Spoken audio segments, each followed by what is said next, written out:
Bonsoir.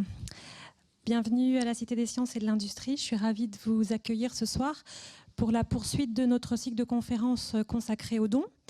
Alors, si vous étiez là la semaine dernière, nous avons abordé avec Norbert Alter les stratégies de coopération mises en œuvre par les salariés dans les entreprises.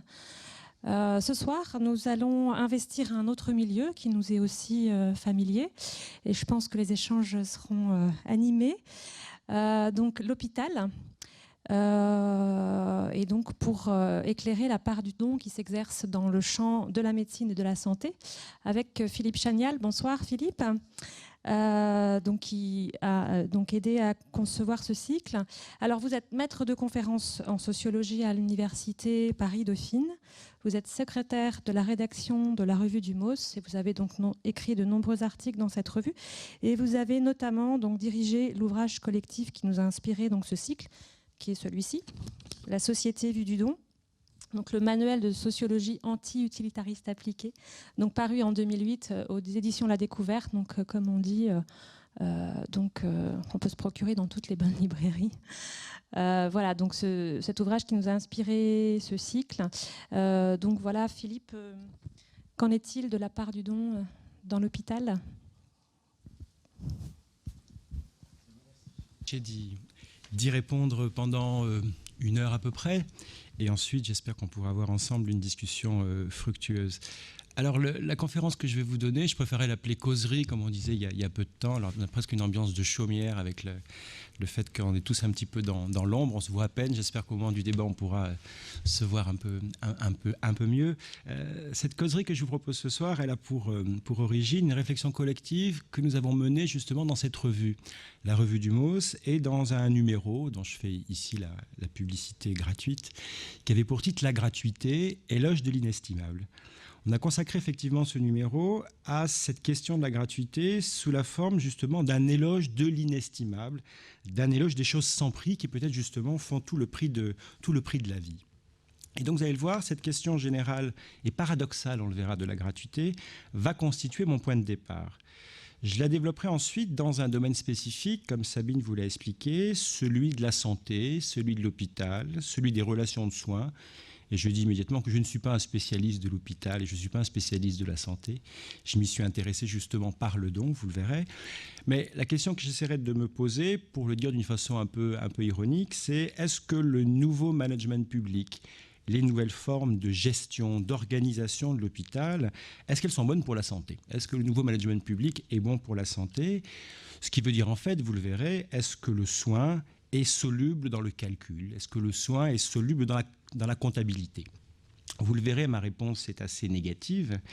Et c'est la raison pour laquelle j'essaierai de vous inviter, comme on a tenté de le faire dans l'ouvrage dont Sabine a bien voulu parler, mais également comme l'a fait Norbert Alter la fois passée, je tenterai de vous inviter à chausser un peu d'autres lunettes pour observer les relations de soins. Justement, les lunettes du don, afin de mesurer, ou du moins afin de faire droit justement à cette part de gratuité, à cette part d'inestimable qui me paraît être au cœur des relations de soins. Et ensuite, si j'en ai le temps, j'en suis pas sûr, je conclurai par quelques réflexions plus générales sur les liens entre institutions, et notamment l'institution hospitalière, et la question du don. Alors, quelques mots introductifs justement pour questionner ce thème de la gratuité. L'hypothèse du numéro de la revue dont je vous ai parlé était en quelque sorte le suivant, c'est-à-dire qu'il nous semblait que le problème central qui se pose à nous aujourd'hui est peut-être celui dont tous les autres découlent, qu'il s'agisse des problèmes économiques, sociaux, éthiques ou politiques, eh bien, il revient à la question de savoir quelle part de gratuité subsiste, doit subsister ou peut subsister dans les affaires humaines. Alors, comment mesurer l'ampleur et l'enjeu de ce problème gigantesque? On peut le faire en rappelant quelque chose qu'on a peut-être oublié, en rappelant l'état d'esprit qui a dominé dans le monde au lendemain de la Seconde Guerre mondiale, et cela jusqu'aux années 1970-1980, ce qui avait été justement initié d'une façon symbolique très très forte le 10 mai 1944, à Philadelphie, c'est-à-dire la première déclaration internationale des droits à vocation universelle. Et elle précisait cette fameuse déclaration de Philadelphie en son article 2. Je vous le lis. « Tous les êtres humains, quelle que soit leur race, leur croyance ou leur sexe, ont le droit de poursuivre leur progrès matériel et leur développement spirituel dans la liberté et la dignité, dans la sécurité économique et avec des chances égales.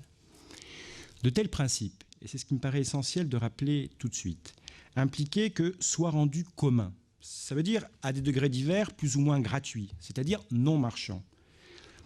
L'accès au savoir, l'accès à la santé, l'accès à la protection contre le chômage ou aux difficultés de la vieillesse. En un mot, tout ce qui pouvait concourir à l'affirmation inconditionnelle, sans condition, de la dignité humaine, collectivement, ou en la personne de chaque individu, elle devait, dans la mesure du possible, relever du commun, relever du gratuit. Dans cette optique, celle de l'après-guerre, que nous avons largement quittée pour de multiples raisons, le progrès de l'humanité passait par le développement conjoint du bien-être matériel, la fameuse croissance, mais aussi, de l'autre côté, on l'oublie trop souvent, des gratuités communes. Il y avait deux piliers fondamentaux, le pilier de la croissance, dont on parle beaucoup, et ce pilier, justement, des gratuités communes, ce pilier des gratuités publiques. On pourrait dire qu'aujourd'hui, c'est vraiment une toute autre musique que l'on entend. Le discours dominant n'est pas ce discours des gratuités publiques, des gratuités communes. On pourrait dire que le discours dominant, c'est le discours de l'anti-gratuité. Et si on voulait fixer vraiment en un trait ce qui s'est joué depuis, on va dire, une trentaine d'années peut-être, avec le triomphe de ce que l'on appelle le néolibéralisme, avec l'universalisation de ce modèle de l'homme économique, eh bien, c'est, je crois, cela qu'il faudrait retenir. La chasse générale, la traque, pourrait-on dire, générale, à tout ce qui subsistait encore de gratuité dans le monde. On peut le dire très simplement, lorsque tout devient marchandise, ou même actif financier, direct ou dérivé, vous connaissez tout ça, eh bien, plus aucune place ne semble désormais concevable pour la gratuité. Et donc, de ce point de vue-là, la critique habituelle classique de l'économisme, du néolibéralisme, elle voit bien une partie du problème. Ce qu'on appelle, pour le dire vite, la casse des services publics. Mais peut-être que le problème est plus profond encore, plus grave encore. Il faut le saisir, je crois, dans toute son ampleur. Et on pourrait dire qu'au-delà des seules attaques contre le secteur public non marchand, ce qui nous menace peut-être, ou ce qui est peut-être presque totalement réalisé, c'est justement, c'est l'hypothèse que nous faisions, l'advenue d'un monde sans gratuité, sauf peut-être sur Internet, on pourrait y revenir dans la discussion, et d'où aurait disparu tout ce qui, justement, est de l'ordre du don, et de l'ordre de la donation, et de l'ordre de la grâce, du gracieux. En un mot, comme je l'évoquais tout à l'heure, tout ce qui fait le charme et la valeur de l'existence au-delà de son prix. Comment essayer, encore quelques mots introductifs pour s'en convaincre? Je vous propose un retour 2 siècles en arrière. Et je vous propose de faire retour sur une parabole que vous connaissez peut-être dans ce pamphlet rédigé par Saint-Simon en 1819. Et voilà ce que Saint-Simon, père du socialisme et également de la sociologie en France, voilà ce qu'il écrivait en 1819. « Supposons, nous disait-il, que la France ait le malheur de perdre subitement le même jour Monsieur frère du roi, le futur Charles X, Monseigneur le duc d'Angoulême, et en même temps tous les grands officiers de la couronne, ministres, conseillers d'État, maréchaux, archevêques, évêques, vicaires, chanoines, ces 10 000 propriétaires les plus riches. Eh bien, écrivait-il, je le cite, « cet accident affligerait certainement les Français, c'est plein de malice, parce qu'ils sont bons, mais il n'en résulterait aucun mal pour la nation.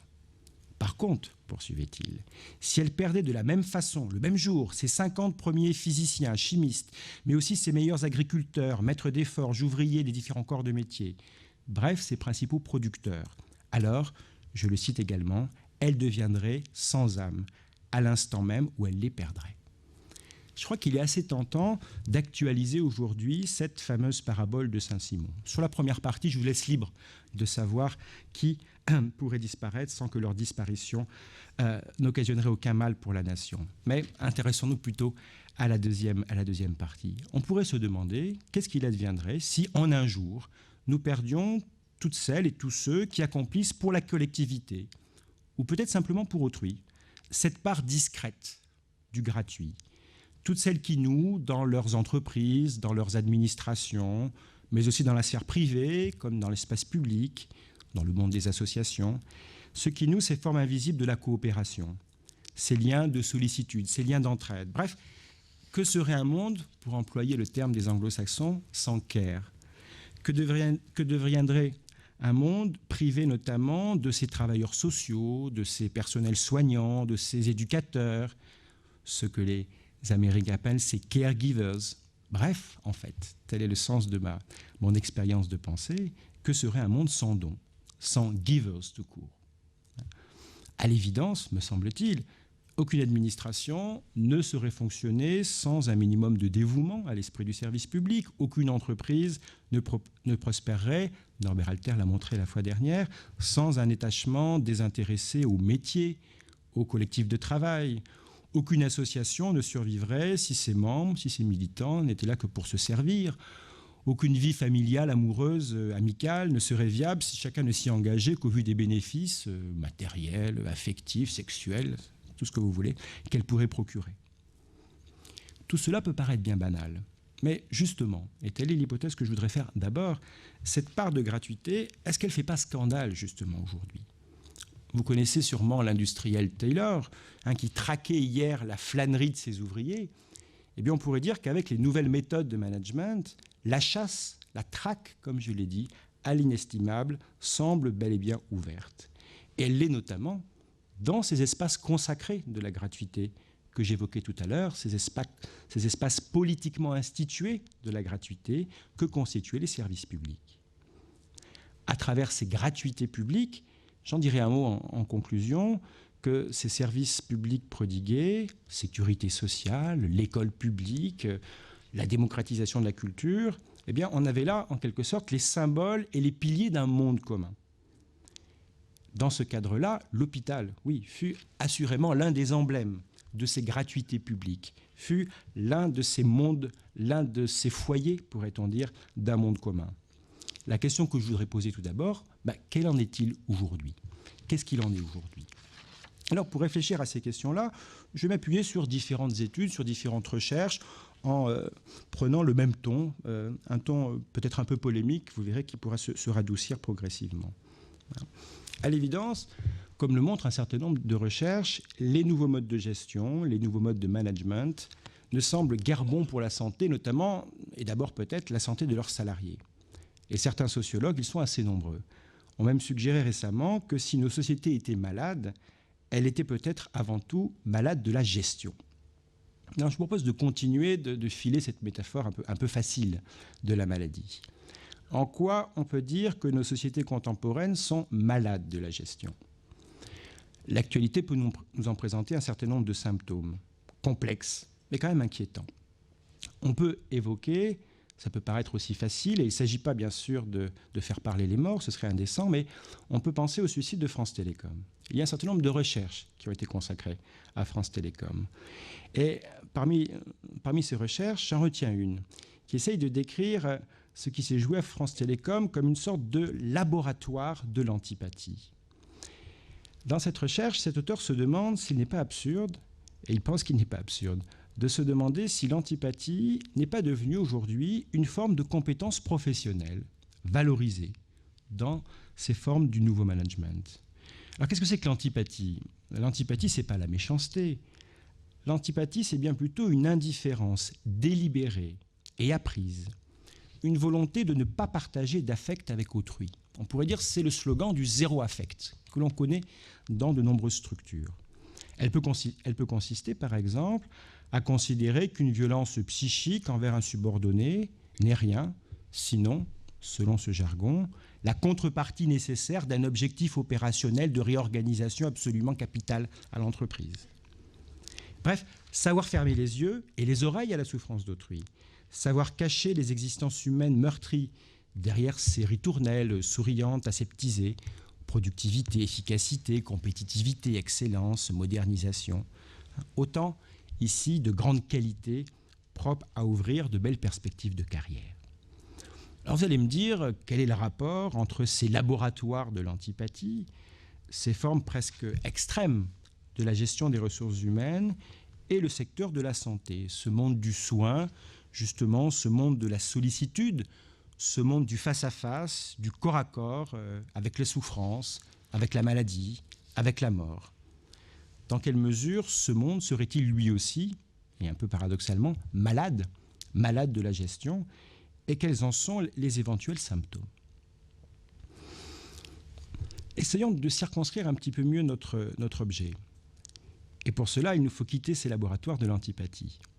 Je crois qu'on ne peut pas comprendre ce qui se joue actuellement avec l'ensemble des réformes de la santé depuis, on va dire, les années 90, la fameuse loi HPST, Hôpitaux, Patients, Santé, Territoire, auparavant et intégrée avec elle la fameuse T2A, la tarification à l'activité.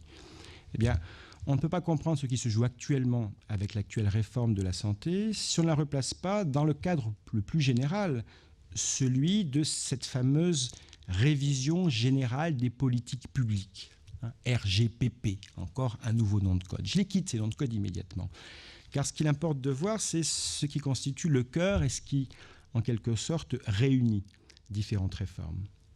En définitive, ce qui est à l'œuvre ici, c'est un ensemble de mécanismes assez comparables qui opèrent dans toutes les sphères de l'ancien appareil administratif et institutionnel français. À l'hôpital, mais aussi à l'université, mais aussi dans le champ de la justice. Antoine Garapon vient de rédiger un très beau livre qui s'appelle « La raison du moindre État », consacré à la justice managériale. Et on retrouve partout à peu près les mêmes mots. Contractualisation, évaluation permanente des résultats, mise en concurrence des institutions et du personnel, qui perdent ainsi une grande partie de leurs garanties statutaires, qui doivent non plus obéir à l'éthique informelle de leur métier, mais à la commande sociale telle qu'elle est incarnée par un chef, au pouvoir renforcé, directeur d'hôpital, président d'université, etc. Alors ce nouveau management, bien sûr, ce n'est pas une chose neuve dans le champ de la santé. Pas davantage d'ailleurs que le regard comptable que nous portons aujourd'hui de plus en plus sur le champ de la santé. C'est, je vous l'ai dit, depuis au moins une quinzaine d'années que l'on assiste à une montée parallèle et simultanée des exigences en termes de qualité des soins, des droits des patients, etc., et cette logique gestionnaire. Et puis il faut le rappeler tout de suite, il n'est en rien illégitime, bien sûr, de chercher à bien soigner tout en administrant au mieux l'argent des cotisants, l'argent des contribuables. Et ça vaut à l'évidence pour tous les services publics. Mais essayons d'avancer encore un peu. Pour cela, je vous proposerai de faire référence à ce qui constitue en quelque sorte le bréviaire, ou l'un des bréviaires de ce nouveau management appliqué à l'hôpital. Vous pouvez le trouver dans un petit que sais-je consacré à l'hôpital, publié en 2004 par Jean de Kervasdoué. Voilà qu'est-ce qu'il écrit. Il écrit « On oppose à tort la qualité à toute évaluation quantitative. Certes, tout ne se mesure pas simplement, mais les entreprises du secteur industriel ont mis au point des mesures quantitatives de la satisfaction de leurs clients, des taux de défaut dans la fabrication des composants, des taux d'erreur dans les factures. La qualité se mesure aussi. C'est l'objectif zéro défaut des cercles de qualité. » Et il rappelle ainsi comment ont été définis, notamment dans le cadre du programme PMSI, le programme de médicalisation des soins, comment ont pu être élaborés différents indicateurs de qualité quantifiés. Alors vous le savez, ils sont souvent présentés, avec aussi de bonnes raisons, comme participant avant tout de la mise en œuvre d'une politique de transparence à l'égard des patients. Il y a bien sûr les volets budgétaires qui sont essentiels, mais ils se présentent ainsi en même temps comme des outils de pilotage stratégique, de gestion financière, comptable, et cela dans ce nouveau cadre d'une concurrence ouverte entre les établissements. Et c'est donc ainsi que s'impose, au nom du légitime souci de la qualité des soins, ces nouvelles gouvernances dans le secteur public, calquées sur le management des entreprises, calquées sur ces savants calculs, par exemple d'optimisation du temps du patient, d'optimisation du temps des équipes soignantes. Or, ce qui est frappant, et j'arrive au cœur du propos que je voudrais tenir, c'est le fossé qui existe entre ces évaluations, ces pratiques gestionnaires d'un côté et celles des soignants, des soignantes de l'autre. Pour beaucoup d'entre eux, pour beaucoup d'entre elles, ces nouvelles formes de gestion hospitalière, non seulement elles ne seraient pas congruentes avec la qualité des soins, mais en quelque sorte, elles menaceraient de leur faire obstacle. Car ce que les gestionnaires définissent comme qualité de soins ne recouvre guère à l'évidence ce que les soignants, en particulier les infirmières, désignent sous ce terme. La question qui se pose alors, c'est comment interpréter ce différent, comment interpréter ce conflit d'évaluation. À l'évidence, et je m'appuie sur un certain nombre d'enquêtes que j'ai pu faire, le sentiment très partagé d'un déni de confiance à l'égard des soignants, il joue sa partie. Et il est très vif, à l'évidence, dans des professions dans lesquelles l'engagement au travail, le sens qui est donné au travail, est fortement ancré dans cette notion, certes équivoque, mais importante quand même, de vocation. Et ce déni de confiance, je crois, pour aller un peu plus loin, qu'il faut le comprendre comme un déni de reconnaissance. Déni de reconnaissance de quoi? De la qualité des soins prodigués. Donc, déni de reconnaissance de la personne des soignants eux-mêmes, du travail bien fait, du métier. Et on pourrait même se demander si ce conflit d'évaluation ne renvoie pas à un conflit de reconnaissance, un véritable différend. L'hypothèse que je fais, que je vous soumets, elle consiste à se demander s'il n'y a pas, dans l'acte de soin, justement, une part d'inestimable, mais dans tous les sens du terme, pas simplement de non mesurable. Une part d'inestimable qui semble poser des limites intrinsèques à sa codification, protocolisation, tarification, et liée à elle, c'en est que l'un des aspects, à sa marchandisation. Pour résumer un peu l'hypothèse que je voudrais suggérer, s'il y a quelque sens à risquer le diagnostic d'une éventuelle déshumanisation de la médecine, des pratiques soignantes, des institutions soignantes, est-ce que ce n'est pas parce que cette propension à tarifer, cette obsession pour la quantification, pour l'évaluation, qui est appuyée sur un nouveau regard porté sur la médecine, je vous l'ai dit, un regard essentiellement comptable, eh bien, n'est-ce pas parce que tout cela tend à méconnaître, et au double sens du terme, à ignorer et aussi déni de reconnaissance, à méconnaître, justement, et par là même à éroder, ce que j'ai appelé au tout début la part gratuite, qui est au cœur de l'acte de soin. J'en arrive donc à réfléchir avec vous sur cette notion de gratuité telle qu'elle peut être appliquée à la relation de soins. Alors, qu'est-ce que j'entends par gratuité ? Je crois, et pour dissiper peut-être des équivoques, que l'on aurait tort de réduire cette notion de gratuité à sa dimension purement économique, quelle qu'en soit d'ailleurs l'importance, toute l'importance. Ce que je veux évoquer, ce n'est pas ce slogan demain on rase gratis, demain on soigne gratis. Je crois que ce n'est pas l'enjeu premier. En tous les cas, ce n'est pas celui que je voudrais aborder avec vous ce soir. Parce que je crois que la gratuité, elle ne définit pas simplement un certain mode d'accès aux soins, soit c'est gratuit, soit c'est payant, ou c'est un peu entre les deux, mais une certaine façon de donner des soins, ou plutôt, ou plus précisément, une certaine qualité des relations de soins.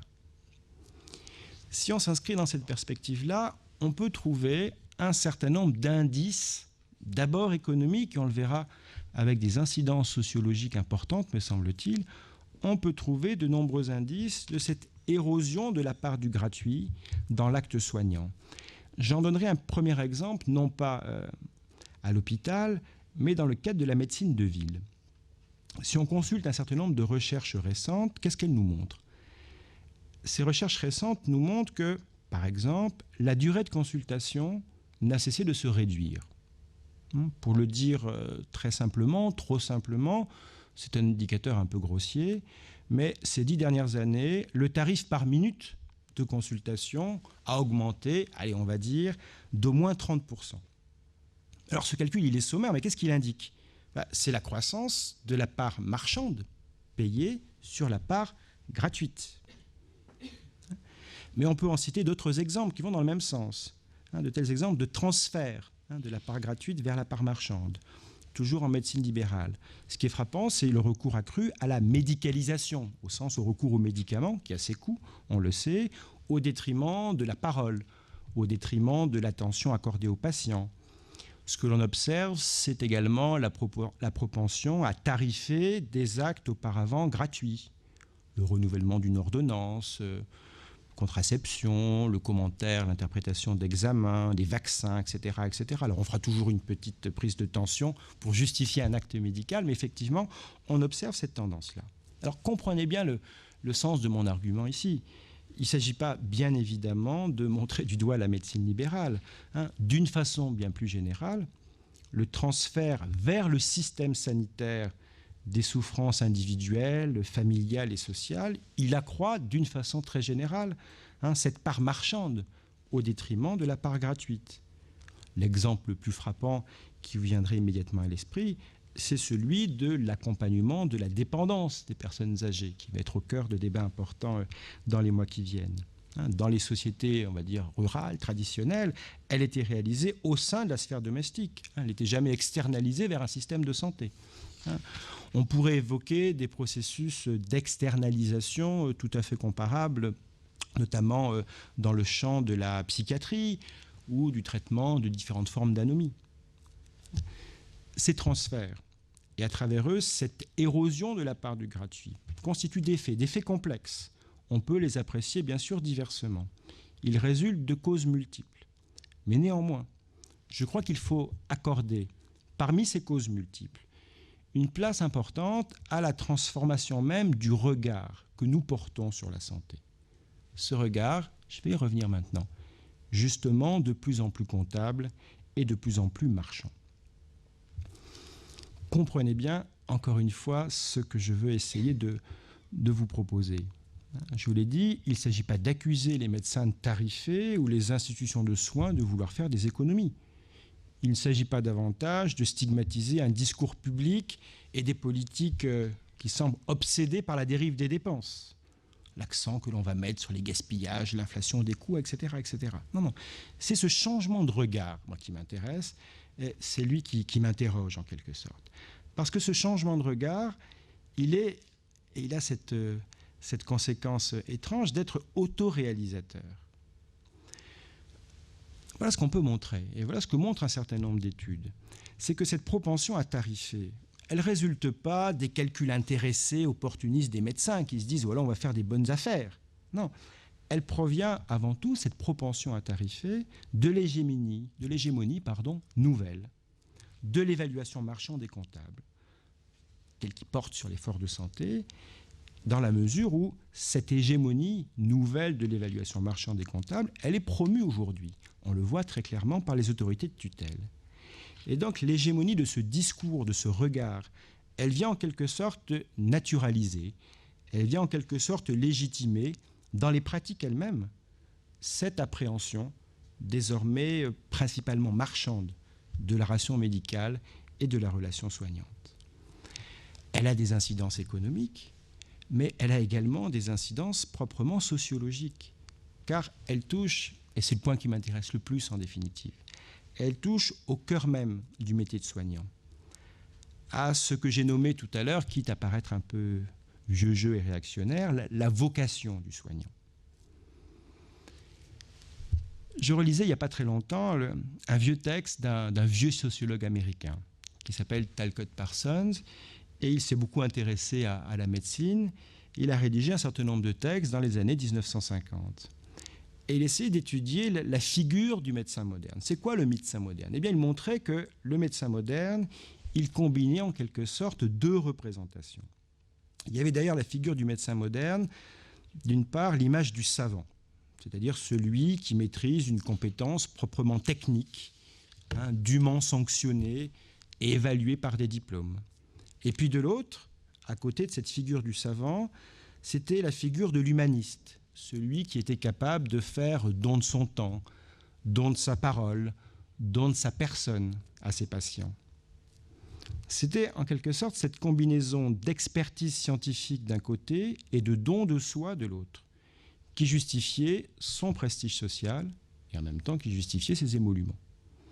Or, on peut se demander si aujourd'hui ce n'est pas cet alliage justement qui menace de se rompre. C'est d'ailleurs bien ce que suggère Alain Caillé dans l'un des textes que nous avons publiés dans l'ouvrage dont il a été question tout à l'heure, et je cite ce que dit Alain Caillé à ce sujet.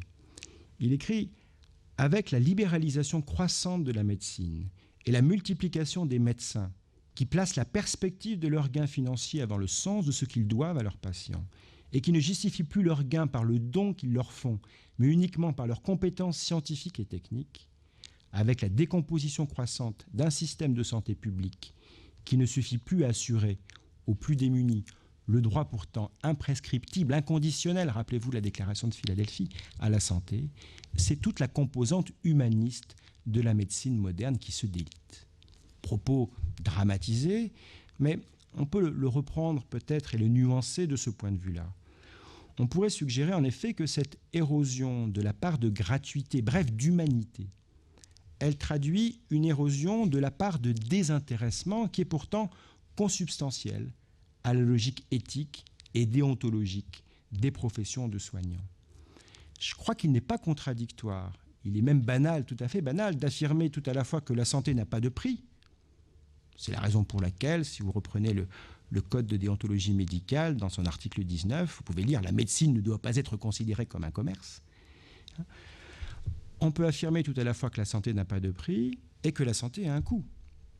Mais pour revenir à la figure du médecin que j'évoquais tout à l'heure, la déontologie médicale, elle organise justement la relation soignant-soigné sous une forme qui a priori contient, au double sens de contenir, elle contient cette dimension marchande. Vous le savez, la fixation des honoraires, si on se réfère également au Code de déontologie médicale, elle doit être dictée, je cite, par une éthique de la modération. Elle doit être dictée avec tact et mesure. De l'autre, le patient, du côté du patient. En retour, il n'a pas à en discuter le montant. On n'est pas dans une négociation de nature commerciale. Ce n'est pas le règne du client roi. C'est le point que je veux ici évoquer. Bref, dans ce que le philosophe Paul Ricoeur appelait le pacte de soins, eh bien, le prix n'est pas un élément constitutif. Il n'est pas un élément essentiel de l'échange qui se noue dans la relation médicale. On pourrait même dire que cet échange n'est même pas un contrat. Du moins, il ne peut pas se réduire au consentement plus ou moins éclairé qui le fonde. On pourrait au contraire le décrire comme l'échange d'une confiance, celle du patient, et d'une conscience, celle du soignant. Alors voilà qui complique bigrement les choses d'un point de vue comptable. Et je voudrais essayer de les compliquer encore un peu plus, cette fois-ci en compagnie d'un philosophe de l'Antiquité, en compagnie de Sénèque. Sénèque, il y a donc 2000 ans, prend deux exemples. Celui du médecin d'un côté et de l'autre celui du professeur. Et il rappelle, dans son Traité des bienfaits, qui est un grand texte que je vous invite à lire ou à relire, il nous rappelle que certaines choses ont un prix supérieur à leur prix d'achat. Qu'est-ce qu'il veut nous dire ? Il veut nous dire qu'il y a des choses inestimables. Les belles lettres, la culture de l'âme, d'un côté, pour le professeur, et de l'autre, la vie et la santé pour le médecin. Et il en concluait que dans ces relations, la relation du professeur et de son élève, du médecin et de son patient, le bénéficiaire, il n'est jamais quitte. Même s'il a acheté un service, et on essaye de penser aujourd'hui la santé comme un service, la justice comme un service, etc., il n'est jamais quitte, même s'il a acheté un service. Voilà en quels termes il définissait, il y a donc 2000 ans, la nature de ces deux relations. Pourquoi au médecin, comme au précepteur, au professeur, suis-je redevable d'un surplus, au lieu d'être quitte envers eux par un simple salaire ? Parce que de médecins ou de précepteurs, ils se sont transformés en amis et nous obligent, non par leur art qu'ils nous vendent, mais pour la bonté et le caractère affectueux des sentiments qu'ils nous témoignent. C'est pourquoi, avec le médecin, s'il ne fait que tâter mon pouls et s'il me compte parmi ceux qu'il voit dans sa tournée hâtive, sans éprouver le moindre sentiment lorsqu'il me prescrit ce qu'il faut faire ou éviter, je ne lui dois rien au-delà, parce qu'il me voit non comme un ami, mais comme un client. Sénèque. Ce propos antique, on peut aisément, me semble-t-il, le généraliser et au-delà de la figure du médecin, à l'ensemble du personnel soignant. Car qu'est-ce qu'il nous dit en définitive ? Il nous dit rien d'autre que dans l'acte de soin véritable, eh bien, le compte n'est jamais bon. Dans l'acte de soin véritable, le compte n'est jamais rond. Pourquoi ? Parce que l'acte de soin, il est avant tout une relation. Et plus précisément, j'y arrive enfin, une relation de don. On pourrait dire que dans la relation soignante, le don, c'est le trait d'union. Et on pourrait même rajouter que dans les établissements de soins, ce sont les liens qui crée le lieu. En quelque sorte, le lieu, ici, c'est le lien. Et on peut étayer cette idée-là à travers l'étymologie même des termes et leur histoire, les liens entre l'hôpital et l'hospitalité. D'où cette boutade sur laquelle j'étais retombé il n'y a pas longtemps au sujet du développement de l'hôpital de jour, qui consiste à dire que voilà, en quelques décennies, l'hôpital serait passé de l'hébergement sans soins aux soins sans hébergement. Et on pourrait d'ailleurs se demander si le rêve éveillé d'une certaine politique hospitalière ne relèverait pas encore d'un autre scénario, celui d'un non-lieu sans lien, où les soins seraient totalement externalisés ou délocalisés sur le patient lui-même, promu, vous en connaissez peut-être les slogans, au nom de l'autonomie, comme devenant le praticien de ses propres pathologies. Bon, mais revenons à cette question du lien et à travers elle à cette question du don dans la relation de soins. C'est pas facile parce que pour un certain nombre de raisons, des bonnes et des mauvaises, la notion même de don qu'Alain Caillet a évoquée lors de la première conférence, elle n'a pas bonne presse, et pas simplement dans le milieu soignant. Mais dans le milieu soignant notamment, le don évoque, à tort je crois, la charité, le sacrifice, le renoncement à soi. Et puis elle rappelle trop, pour ces raisons-là, l'origine religieuse chrétienne de nos hôpitaux et de nos institutions de soins. Par ailleurs, le terme peut paraître maladroit, ou en tous les cas, on peut considérer qu'il s'agit d'un terme dont il faudrait se méfier parce qu'il semble renvoyer à l'assignation faite aux femmes à un devoir de compassion, à un devoir de sollicitude qui, en quelque sorte, leur serait naturel. Bref, il symboliserait l'image même du travail gratuit, mais au mauvais sens du terme, un travail qui n'aurait dû cesser d'être gratuit. Il serait en quelque sorte le cache-sexe d'une domination masculine à peine dissimulée. Et d'ailleurs, au-delà de la domination masculine, on pourrait y voir la manifestation d'une domination sociale ou d'une domination de nature ethnique, qu'on songe par exemple à la figure emblématique de la maman antillaise à l'hôpital. Et je pense que chacun d'entre vous se souvient du fameux slogan que scandaient les infirmières il n'y a pas si longtemps, « Ni nonne, ni bonne, ni conne », pour qu'il soit nécessaire d'insister davantage. Mais je crois, et c'est le pari que je voudrais faire maintenant, qu'on aurait tort de jeter ici le bébé avec l'eau du bain. Car, comme je l'ai suggéré un peu plus haut, si l'hégémonie du nouveau management nous conduit à porter un regard comptable sur les pratiques de soins, eh bien, on va tenter cette expérience. On va essayer de chausser justement d'autres lunettes, les lunettes du don, pour essayer de faire émerger cette part de gratuité, justement en raison de son caractère irréductible à une logique strictement comptable ou à cette logique déployée aujourd'hui par le nouveau management. Alors, comment penser, ça sera ce point-là important pour moi, la relation de soins comme une relation de don. Qu'est-ce que ça veut dire ? Mais je crois qu'on peut suggérer quelques éléments pour définir la relation de soins dans cette perspective-là comme une relation de don. Cela peut permettre, me semble-t-il, de montrer dans quelle mesure une gestion de la santé qui serait réduite à un point de vue comptable pourrait la menacer justement dans sa nature même. Première caractéristique qui me paraît essentielle de la relation de soins, c'est sa temporalité spécifique. Car le don de soins, qu'est-ce qu'il est d'abord ? Le don de soins, il est d'abord un don de temps. En ce sens-là, l'acte de soin, on ne peut le réduire à un simple geste technique, ponctuel, qu'on peut évaluer sur son efficacité immédiate. Les anglo-saxons ont ce luxe de pouvoir distinguer deux modes de soins en quelque sorte. Ils distinguent ce qu'ils nomment le care, au sens de l'attention informelle apportée aux autres, le souci des autres, on pourrait dire, et puis le cure, c'est-à-dire véritablement le geste curatif. Nous, c'est le même terme, ce terme de soin. Cette distinction est importante parce qu'elle permet de montrer dans quelle mesure la relation de soins, elle se construit dans le temps. Que soigner, c'est justement donner du temps et donner du temps au temps. Cela suppose que les soignants puissent, du moins en partie, être maîtres de ces temps, qui est le temps de la relation.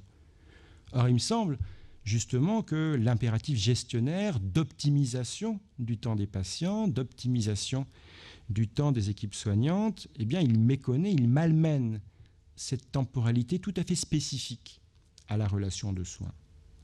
Et cela place par ailleurs les cadres hospitaliers qui sont chargés d'organiser pratiquement ce temps dans une situation très délicate, voire impossible. Les témoignages sont très nombreux. Et puis alors un petit peu plus loin, donner du temps au temps au pluriel. Pourquoi ? Car la seconde caractéristique de la relation de soins, du don de soins, c'est d'être fondamentalement contextuel. C'est banal, mais je pense qu'il est utile de le rappeler. Même des cas formellement identiques, au regard de telle ou telle nomenclature, nosographie, tout ce que vous voulez, ils ne peuvent être traités de la même façon.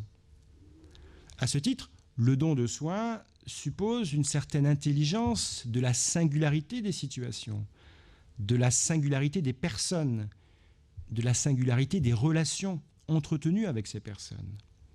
Donc il repose sur une certaine forme d'autonomie, qui peut avoir avec le slogan de l'autonomie actuelle.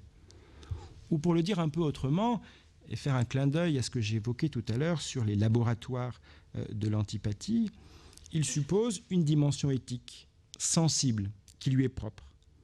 Notamment une capacité à être affecté par autrui, justement un autrui toujours singulier, à être affecté par sa souffrance et être capable d'y répondre.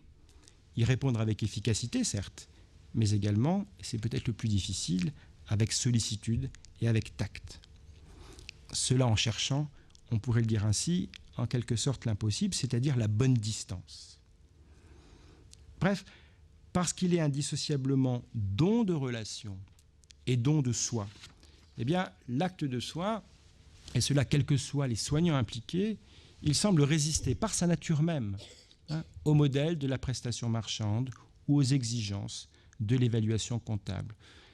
Car vous le voyez bien, dans cette perspective, protocoliser à outrance, c'est justement ignorer cette contingence et au-delà de cela, j'évoquais tout à l'heure une sorte de déni de reconnaissance, protocoliser à outrance, c'est dénier les savoir-faire discrets, informels, tout le travail invisible que suppose la relation de soins. Un troisième élément, avant d'en aborder un dernier. Troisième élément, le don de soins, il n'est jamais purement individuel. Le don de soins, il ne se résume pas à cette image d'Épinal du colloque singulier, le soignant, le patient. Au contraire, le don de soins, il résulte de tout un ensemble de coopérations formelles et informelles. On pourrait dire que le don de soins, de ce point de vue-là, c'est une entreprise collective. Et elle suppose des relais parce qu'il est usant. Elle suppose des formes multiples d'entraide entre soignants. Elle suppose la transmission informelle de savoir-faire implicite, de savoir-faire discret. Or, systématiser des évaluations strictement individuelles, c'est méconnaître également cette dimension collective, cette dimension coopérative. Enfin, il y a un quatrième élément, qui est peut-être pour moi le plus important. C'est que le don de soins, c'est aussi, et surtout peut-être, un don de vie. Elle est là, je crois, ce que l'on pourrait nommer la délicatessence de la relation de soins. Car ce qui s'y échange avant tout, ce qui s'y donne, qu'est-ce que c'est ? À travers des gestes, à travers un certain nombre d'actions discrètes. C'est tout simplement la vie.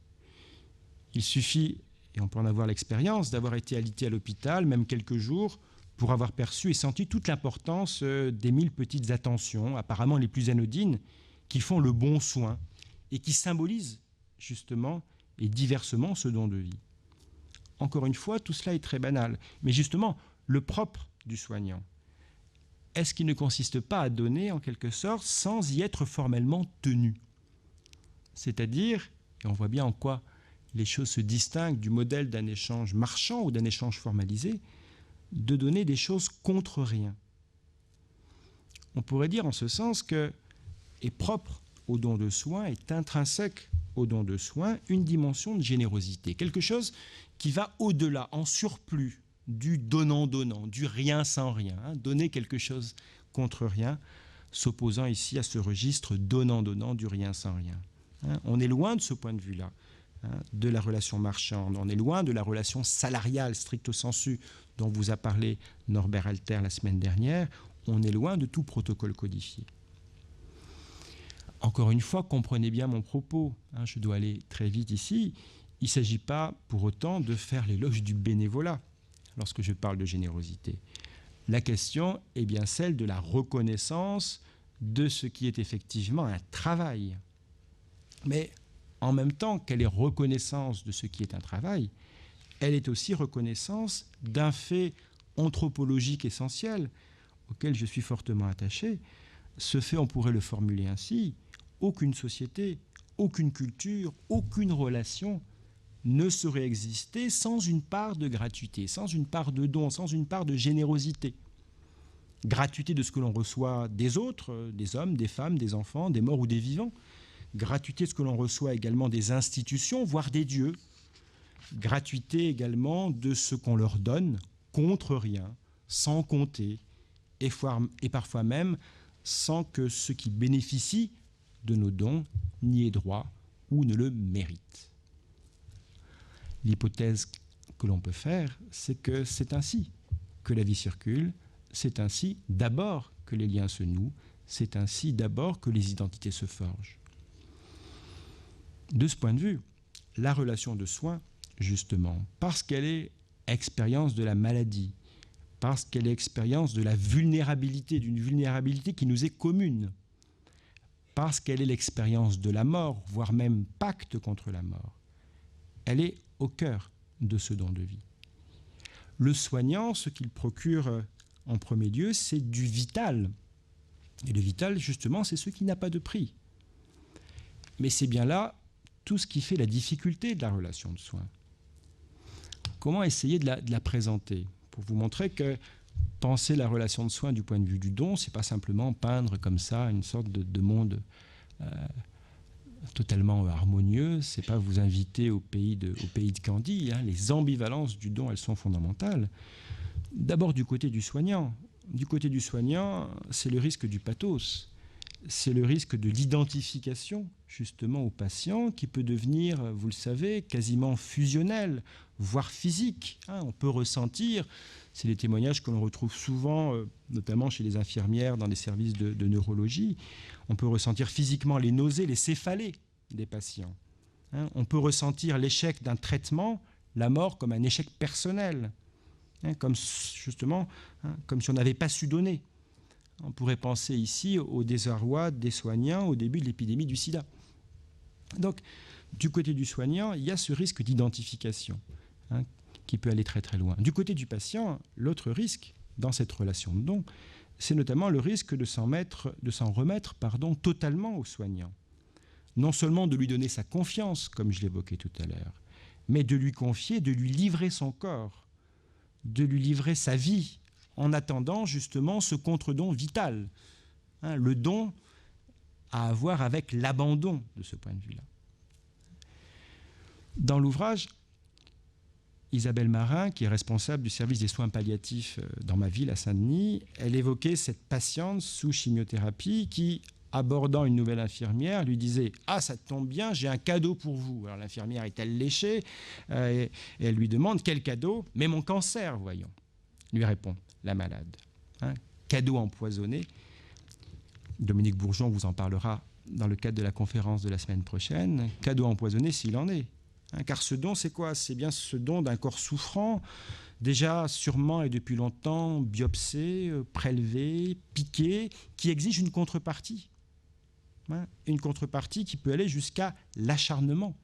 Hein, la situation de don est une situation très très complexe, au sens où il faut bien lui donner quelque chose. C'est ce que disent parfois les médecins.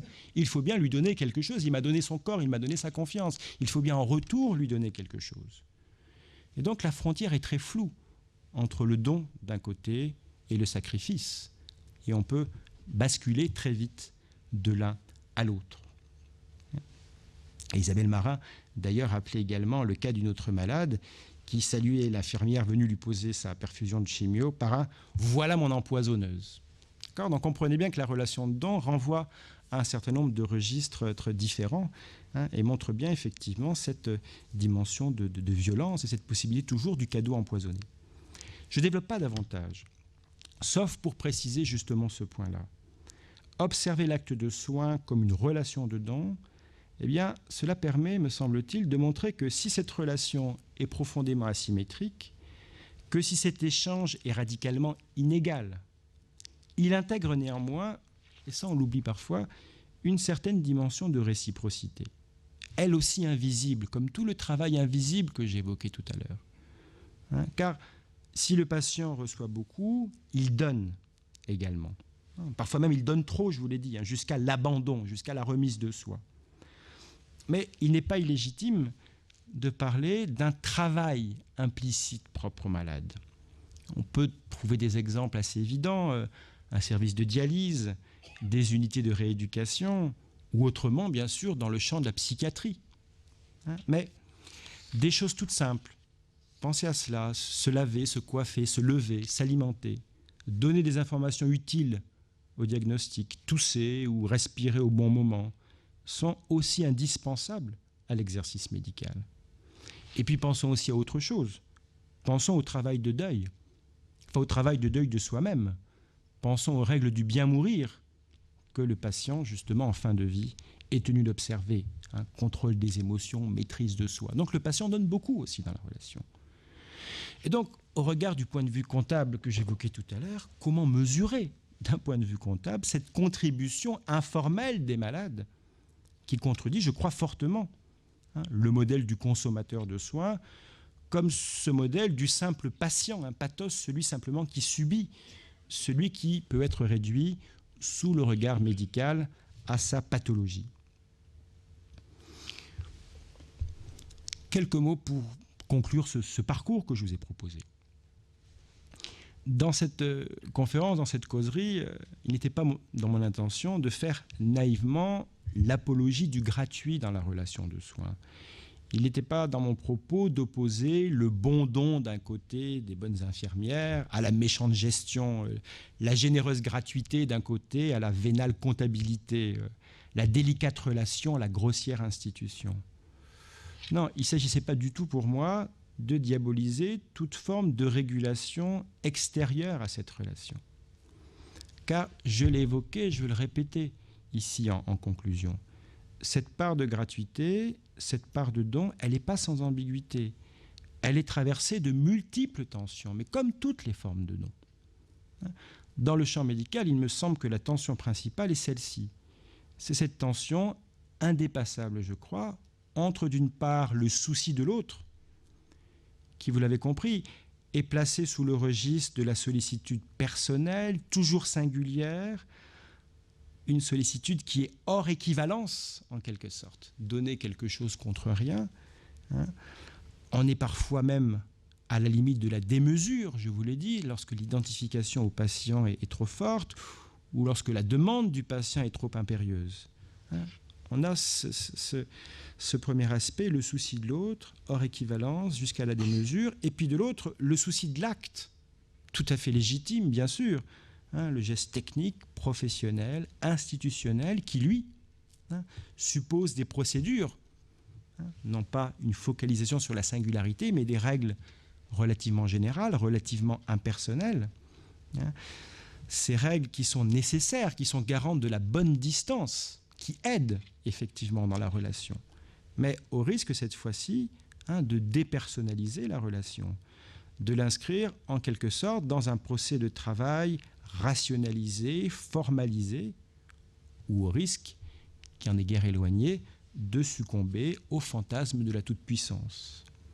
D'où ces dilemmes qui sont propres justement au geste de soin, entre proximité et distance, entre ingérence et indifférence, entre autonomie et dépendance, pour prendre des termes bien répandus et beaucoup galvaudés aujourd'hui.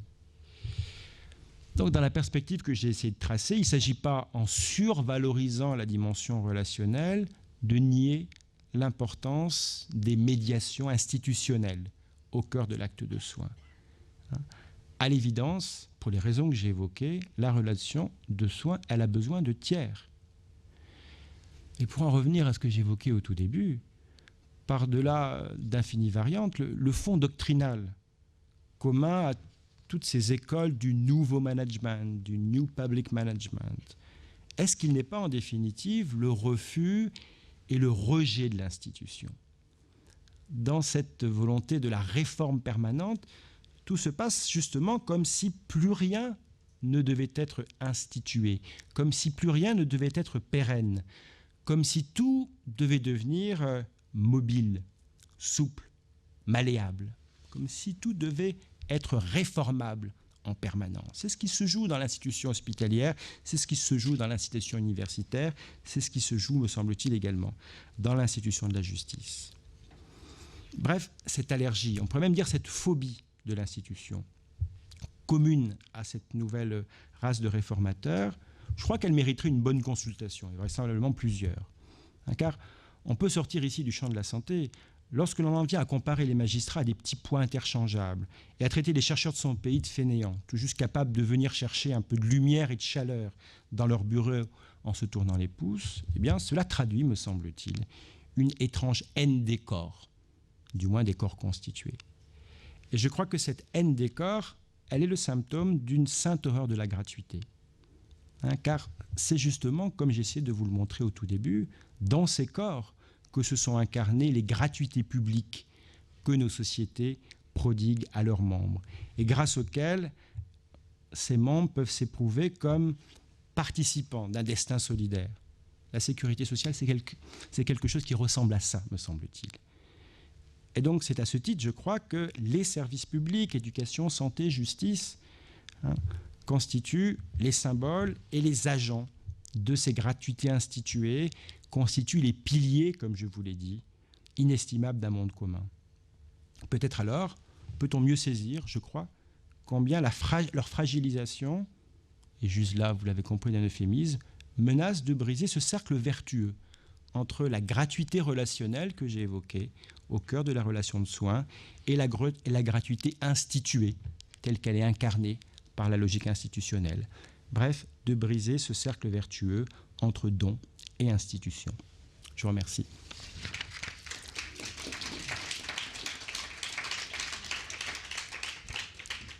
Donc j'essaie de tenir mon timing, il est 19h30, avec le plus de précision possible, justement pour ouvrir la discussion, vraiment comme vous le souhaitez. J'ai tiré quelques fils, je suis resté vraiment dans des développements relativement généraux, mais je suis impatient de pouvoir en discuter comme vous le souhaiterez avec vous. Bonsoir, monsieur. Bonsoir. Je souhaiterais savoir quelle est l'insertion du MOS à Dauphine, et notamment avec le département d'économie, puisque c'est quand même une fac de gestion. Voilà, c'est ma première question. Et puis, j'en aurais une autre. Je voudrais savoir quel est le niveau de conscience actuel des équipes par rapport à ce que vous venez de développer à l'instant. Votre première question, je n'ai pas de raison particulière d'en donner de quelconques détails pour des raisons assez contingentes. Je me trouvais dans cette institution-là, dans laquelle on peut essayer de faire un certain nombre de choses. Par ailleurs, il faut aller en grande partie à l'avant-garde de ce que je viens de décrire, de ce type de réforme-là. Lorsque j'ai évoqué aussi le cas de l'université, dans cette logique de comptabilisation, d'évaluation systématique, de contractualisation, c'est un sacré laboratoire de ce qui pourra se jouer d'une façon beaucoup plus générale. Mais la question de ce que j'y fais personnellement n'a pas en tant que tel énormément d'intérêt, juste à rappeler simplement qu'il y a des parcours universitaires tout à fait différents et des figures universitaires tout à fait différentes dans cette université comme dans d'autres universités. Donc ça ne me paraît pas la question la plus importante.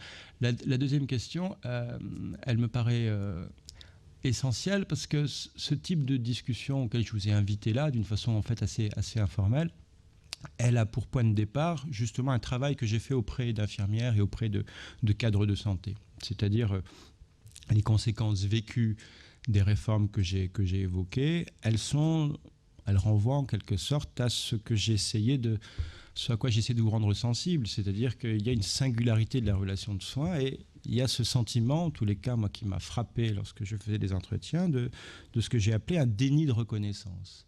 D'un coup, on a le sentiment, mais comme pour les universitaires, d'un certain point de vue, que le métier change, que ce qui était valorisé, et on peut penser aussi aux travailleurs sociaux aujourd'hui, ce qui constituait le cœur du métier, qui était la dimension relationnelle, elle se voit effectivement aujourd'hui mises en péril. La dernière fois que j'en discutais, une jeune infirmière me disait, voilà, j'ai fait ma formation et premier jour où je suis sur le terrain, ma cadre me dit, bon, bah, la relation avec les patients, c'est fini, tu vas aller devant l'ordinateur. Donc elle a eu le sentiment que d'une façon ou d'une autre, elle avait été trompée et qu'en tous les cas, elle ne retrouvait pas sa vocation. Et moi, ce qui m'intéresse dans tout cela, au-delà des éléments critiques très très généraux que j'ai voulu essayer de poser, c'est qu'il y a une vraie intelligence de la relation de soins assez frappante chez les soignants, une vraie capacité de réflexivité.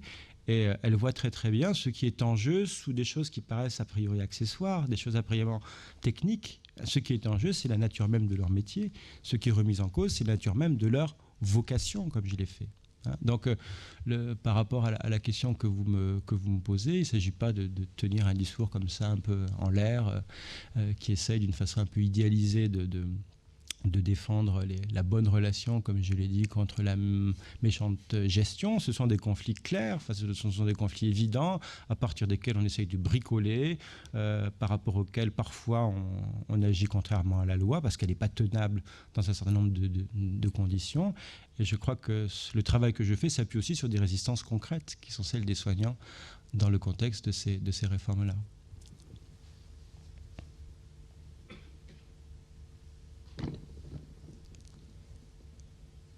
N'hésitez pas à prendre la parole, mais vraiment, on fait ça d'une façon très très informelle. Moi, c'est comme ça que ça m'intéresse.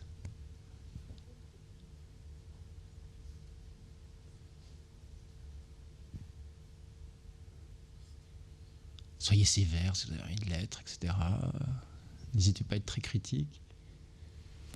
Je voudrais juste revenir sur une notion que vous avez évoquée tout à l'heure, le ni non, ni con, etc.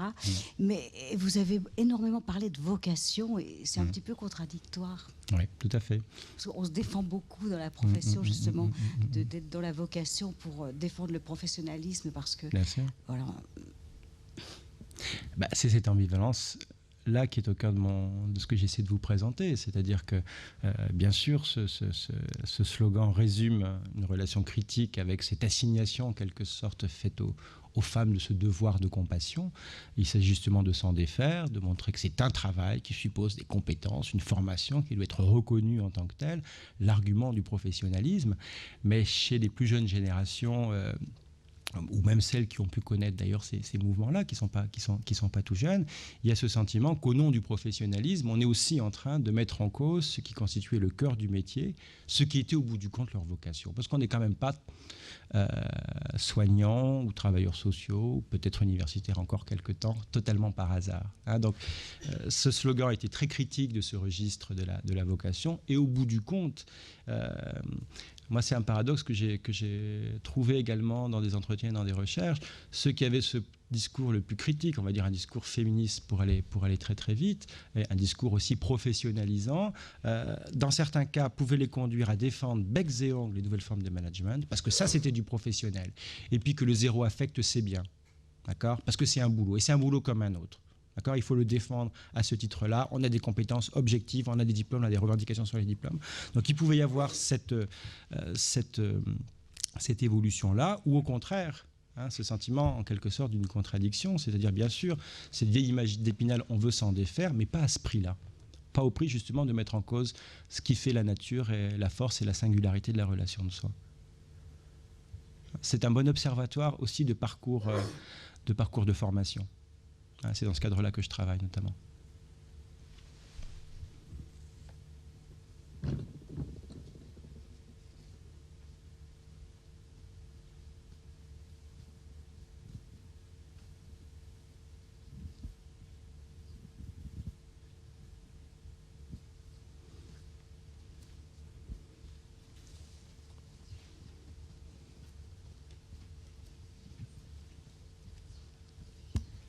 Je voudrais savoir ce que vous pensez de la demande du public vis-à-vis de l'hôpital. C'est-à-dire que de plus en plus, on parle du droit à la santé, donc une obligation de résultat qui rejoint d'ailleurs les demandes des clients d'avoir des produits zéro défaut. Donc est-ce que ça ne peut pas aussi influer fortement sur la pression que ça peut donner sur les soignants en général ? Bien sûr, vous avez tout à fait raison. Le contexte est un contexte d'une très grande ambiguïté d'un certain point de vue. C'est-à-dire que on ne peut que reconnaître les apports de ce qui s'est joué à travers la revendication des droits des patients, qui émanent pas de l'institution, souvent qui émanent de mouvements qui sont extérieurs à l'institution, d'associations, etc., qui réclament une certaine transparence du fonctionnement hospitalier, qui était une institution aussi au plus terrible sens du terme, c'est-à-dire des murs en quelque sorte, une sorte d'espace clos, d'espace fermé, comme a pu l'être l'école, comme ont pu l'être d'autres institutions. Donc on a bien fait tomber des murs en quelque sorte. Hein. Il y a bien eu un processus de démocratisation de ce point de vue-là par un accès plus immédiat à l'institution. Cette revendication de droits des patients peut se traduire aussi par, je l'ai évoqué tout à l'heure, c'est l'argument de certains promoteurs de ce type de réforme-là, c'est-à-dire tout ce qui est fait ici se fait au bénéfice des patients, pas simplement pour des raisons budgétaires, mais aussi, ça veut dire aussi au bénéfice des cotisants, des contribuables, etc. Et il y a une même volonté, effectivement, de pouvoir améliorer la gestion de l'institution pour assurer la meilleure qualité de soins. Après, il faut juger sur pièce, c'est-à-dire se demander si ces réformes améliorent d'une façon générale la qualité de soins, dans la mesure, me semble-t-il, où elles mettent en cause la relation de soins dans ce qu'elle a de constitutif. Je ne pense pas qu'elles puissent véritablement répondre à cette revendication tout à fait légitime d'être le mieux soigné possible au moindre coût. On le voit sur des choses assez techniques, par exemple sur la tarification à l'activité, dans la mesure où il faut un certain nombre d'actes techniques pour justifier justement les budgets. Une institution qui s'en voit fragilisée, c'est l'hôpital de jour, c'est-à-dire des personnes qui peuvent rester une journée entière à l'hôpital sans qu'il y ait d'actes techniques qui seront susceptibles justement d'être budgétisés. Donc tout ce qui est hors du cure, en quelque sorte, qui relève du care, d'accord, pas le geste thérapeutique technique, mais la dimension plus relationnelle qui peut être essentielle, par penser à l'hôpital de jour pour des personnes atteintes du sida, etc. Toutes ces dimensions plus informelles qui entourent la relation de soins, eh bien, en quelque sorte, posent problème pour être intégrées dans cette gigantesque mécanique comptable. Donc, vous avez raison de souligner qu'il y a eu une pression très très forte des patients pour cette réforme de l'hôpital. La loi HPST se fait dans cette perspective-là. Il s'agit de replacer le patient au cœur, etc., de garantir l'accessibilité, de constituer des réseaux de santé territoriaux qui permettent justement à chacun de pouvoir en bénéficier. Mais en même temps, les dispositifs mis en œuvre, les logiques de protocolisation, justement, il faut pouvoir prévoir en amont les frais des différents actes médicaux pour pouvoir les comparer, pour pouvoir les anticiper, pour pouvoir mettre en œuvre des formes de concurrence. Donc on est bien obligé de formaliser un petit peu les choses. Et bien toutes ces dimensions-là, lorsqu'on on essaye d'en dresser le bilan, mais un bilan bien sûr qui n'est pas sous les aspects techniques, un bilan que l'on peut boucler aujourd'hui sur des réformes qui sont relativement récentes, le bilan il est très très ambivalent. Mais moi, ce qui m'intéresse davantage, c'est le point de vue des soignants. C'est là où j'ai travaillé, beaucoup plus que le point de vue des patients. C'est effectivement ce sentiment, dans ce secteur-là comme dans d'autres secteurs, que tout ce qui renvoie à cette dimension de gratuité, cela est soumis à ce que j'ai appelé une sorte de trac assez terrible. Et ce qu'on est en train de faire, pour vous dire le fond de ma pensée, c'est qu'on est en train d'assassiner la poule aux œufs d'or. C'est-à-dire que ces dimensions d'engagement volontaire, donner quelque chose contre rien, c'est ce qui permet justement de faire fonctionner un certain nombre de services, un certain nombre d'institutions.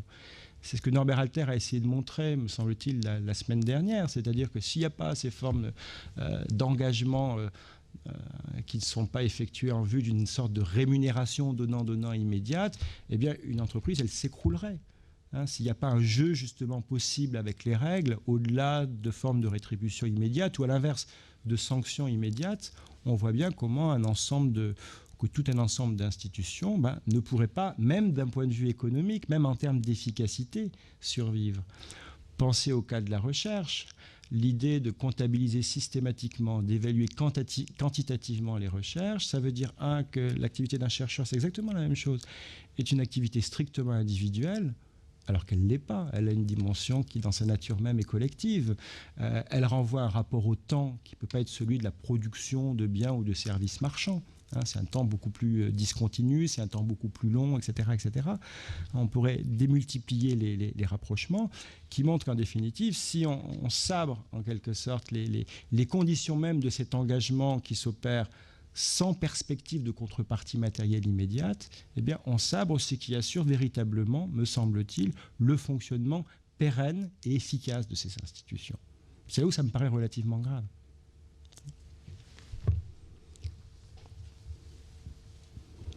Est-ce que vous avez d'autres remarques à faire ?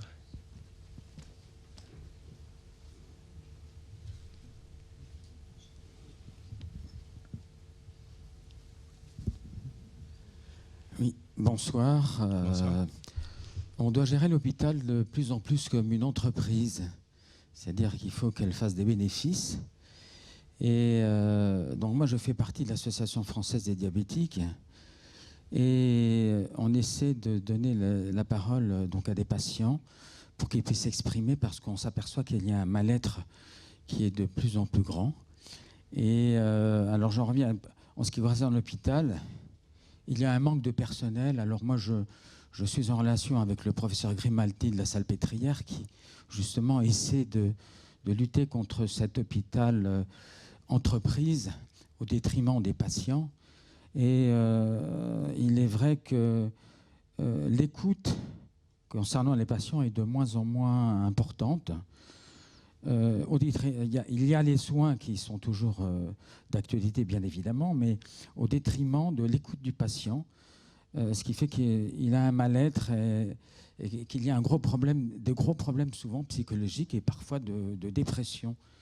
Donc je voudrais savoir comment vous voyez l'avenir de l'hôpital, comment vous voyez l'avenir donc de la relation entre les soignants et les patients, parce que moi, personnellement, en tant que patient, je trouve qu'il y a une dégradation de plus en plus importante. Je ne vais pas prophétiser l'avenir d'une institution que je connais peut-être moins que vous. Ce qui m'intéressait dans le parcours que je vous ai proposé, c'est d'essayer de montrer dans quelle mesure le don peut nous permettre de caractériser, de définir autrement un certain nombre de pratiques et de relations et de voir dans quelle mesure aujourd'hui ces formes de relations et ces formes de pratiques, elles sont menacées. Mais ce que vous dites là va, me semble-t-il, dans le sens de ce que j'évoquais, c'est-à-dire ce temps d'écoute, ce temps de la relation en quelque sorte pour lui-même, c'est-à-dire sans qu'il soit orienté d'une façon définie, d'une façon objective vers une fin thérapeutique. Ce temps-là, c'est un temps qui devient beaucoup trop lourd pour l'institution telle qu'elle est aujourd'hui évaluée, telle qu'elle est aujourd'hui financée. Quand je donnais l'exemple tout à l'heure de personnes atteintes du sida, on peut le voir également dans le cas de personnes diabétiques, c'est-à-dire au-delà de la prestation technique, il y a tout ce travail relationnel, de relations en partie pour elles-mêmes ou de conseils d'ordre diététique, de relations qui a pour enjeu la santé aussi psychique avec le poids qui pèse sur les épaules des malades. Toute cette dimension-là a beaucoup de difficultés à trouver sa place dans cet hôpital-entreprise tel que vous l'évoquez, mais pour des raisons très précises que l'on peut saisir au regard des différents mécanismes de gestion que j'ai évoqués tout à l'heure. C'est ça qui me semble relativement difficile. On le voit également dans le champ de la psychiatrie. Qu'est-ce que ça signifie de financer l'hôpital, la T2A, au regard justement d'actes thérapeutiques précis, dont on peut évaluer très très clairement le prix, alors qu'une grande partie du travail de soins est séparée, ça ne veut pas dire que c'est autosuffisant, mais est séparée de cette dimension proprement thérapeutique. Donc si on revient, comme j'essaie de le faire, mais trop rapidement, sur l'étymologie même du terme, l'histoire de l'hôpital comme lieu d'hospitalité, c'est avant tout comme lieu qui s'institue par la nature du lien, par la qualité du lien qui s'y déploie. Cet hôpital-là, effectivement, il est largement menacé. Mais on peut le voir également dans d'autres secteurs. Lorsqu'aujourd'hui on mène des recherches avec les travailleurs sociaux, dans le contexte du RSA par exemple, on voit que ce qui est au cœur du métier, la vocation peut-être de ce métier, c'est justement la dimension d'accompagnement social, la dimension de relation. C'est en quelque sorte pour les travailleurs sociaux tout ce qu'il leur reste. Pourquoi je le dis, c'est peut-être un peu cruel de le dire, mais est-ce qu'on a des solutions de logement? On n'en a pas. Est-ce qu'on a des solutions d'emploi? On n'en a pas. Ce qui reste, c'est la dimension relationnelle. Or, aujourd'hui, la relation d'aide telle qu'elle s'opère dans le travail social subit les mêmes contraintes gestionnaires. Hein, vous avez différents types de rendez-vous pris avec l'institution. On peut penser aux caisses d'allocation familiale, par exemple. Vous avez les rendez-vous flash, ça s'appelle comme ça, qui doivent durer entre 20 et 30 secondes. Ensuite, vous allez accueillir le bénéficiaire d'allocation dans une pièce fermée avec une petite lumière rouge qui pourra s'allumer au bout de 10 minutes pour tel type de rendez-vous ou s'allumer au bout de 20 minutes pour tel autre type de rendez-vous, et on va évaluer et mettre en concurrence les différentes CAF sur le nombre de dossiers traités. Et dans la mesure où en 10 minutes on ne traite pas grand-chose, eh bien les personnes vont revenir sans cesse, mais il y aura de multiples rendez-vous, donc ça va permettre comme ça de mettre en valeur la productivité de cette caisse au détriment des autres. Donc je crois que d'une façon générale, cette dimension relationnelle, parce qu'elle échappe à l'objectivation, parce qu'elle échappe à la quantification, eh bien on lui fait la chasse. On pourrait dire, on revient à des formes de rationalisation du travail que l'industrie a bien connues. Le taylorisme que j'évoquais tout à l'heure a fonctionné comme ça. Lorsque cet industriel s'est rendu compte que pour aller du point A au point B, les ouvriers flânaient. On va mettre le point A à côté du point B et on va mettre en œuvre ensuite la chaîne de montage. J'exagère un petit peu, mais derrière l'image de l'hôpital-entreprise, il y a tous les aspects importants que vous évoquez là. Il y a une dimension d'industrialisation aussi, qui est liée aussi à tout l'apport, et l'apport aussi positif, bien sûr, des techniques thérapeutiques. Mais au-delà de ça, au-delà de la question marchandisation, privatisation, je crois que c'est ce sur quoi j'essaie de mettre l'accent, c'est sur cette difficulté qui est la nôtre, de reconnaître cette part du gratuit dans nos relations, la part de ce qui échappe justement au calcul, de ce qui échappe à la comptabilité. Et de ce point de vue-là, effectivement, pour l'hôpital, les conséquences, me semble-t-il, peuvent être absolument désastreuses.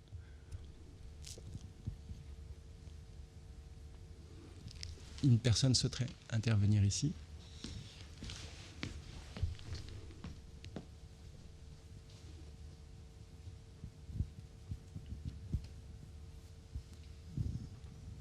Vous avez parlé des hôpitaux, mais pas des cliniques privées. Est-ce que le T2A est exigé aussi dans les cliniques privées ? Oui. Oui, de la même façon. En même temps, les logiques sont en partie différentes au regard des publics concernés, mais sur les outils de gestion, ce que je vous décris, c'est aussi l'importation de techniques de gestion du privé en général vers les institutions publiques. C'est ça qui est en jeu.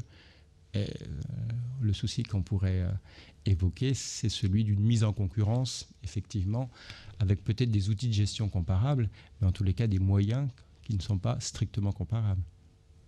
Mais le processus est bien celui-là, c'est un processus d'importation d'outils de management qui est utilisé dans les entreprises les plus classiques.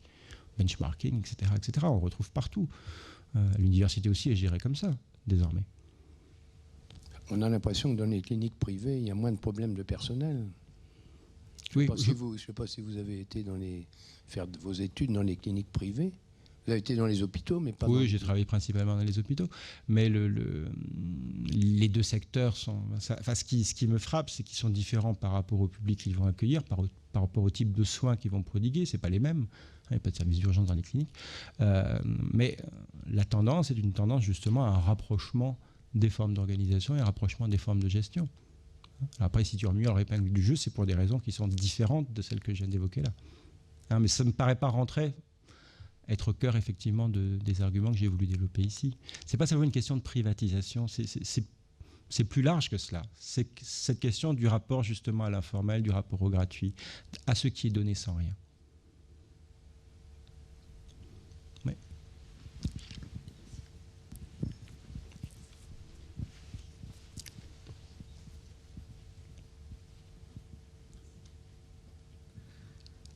Ouais, je voudrais revenir sur cette question de hôpital ou clinique privée.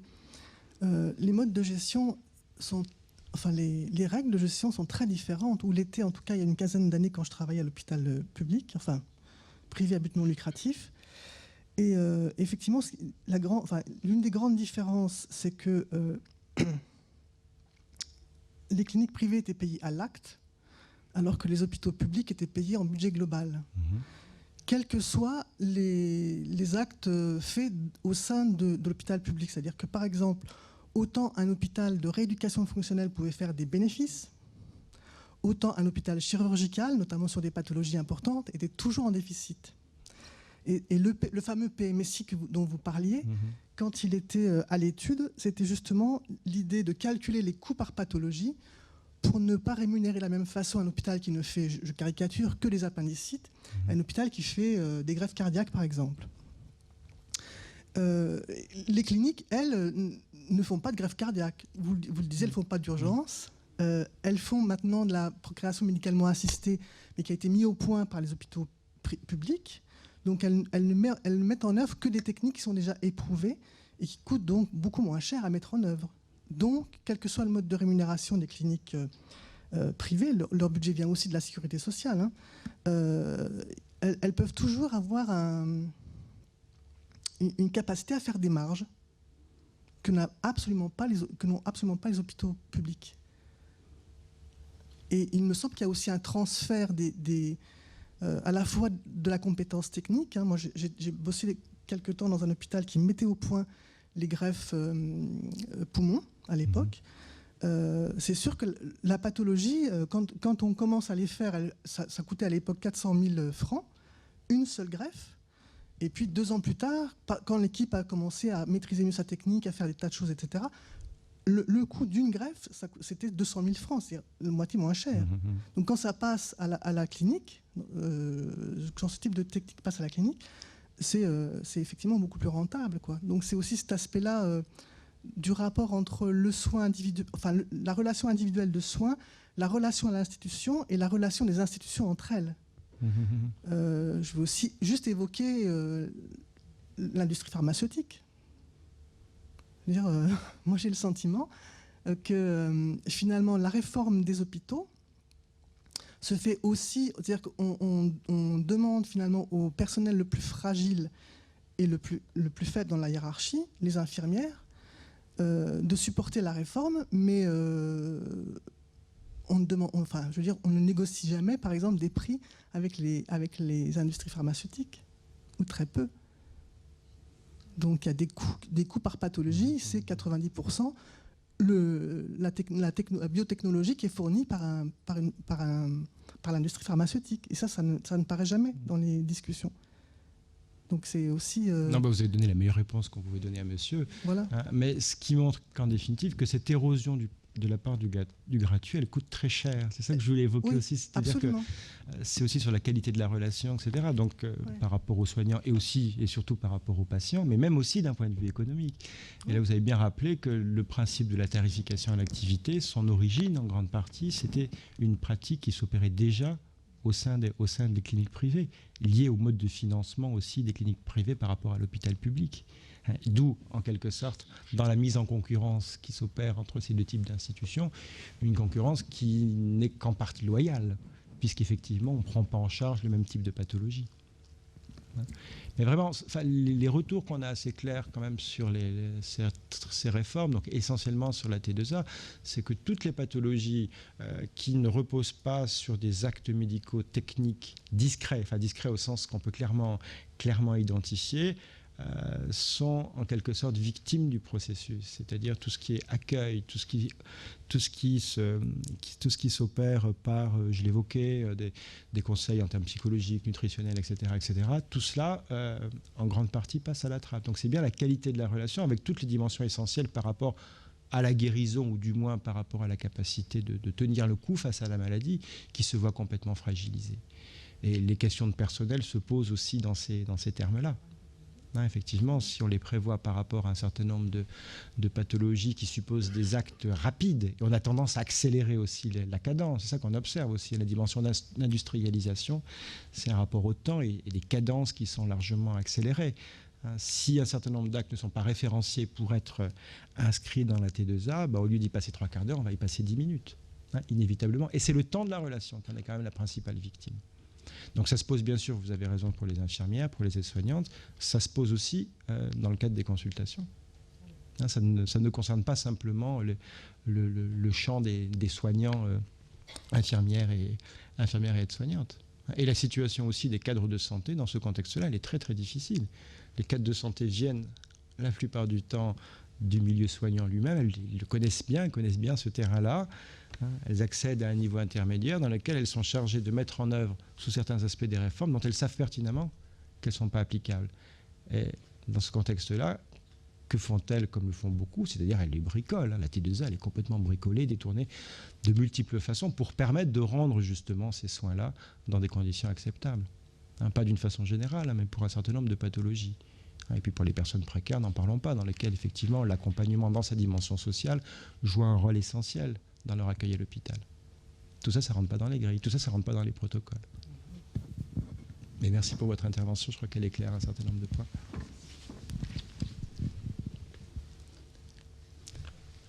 Une question juste devant. Oui, bonsoir. Qu'est-ce que vous pensez de ces associations qui bénévolement viennent dans les hôpitaux, notamment dans les hôpitaux d'enfants, pour les distraire, pour leur soutenir le moral?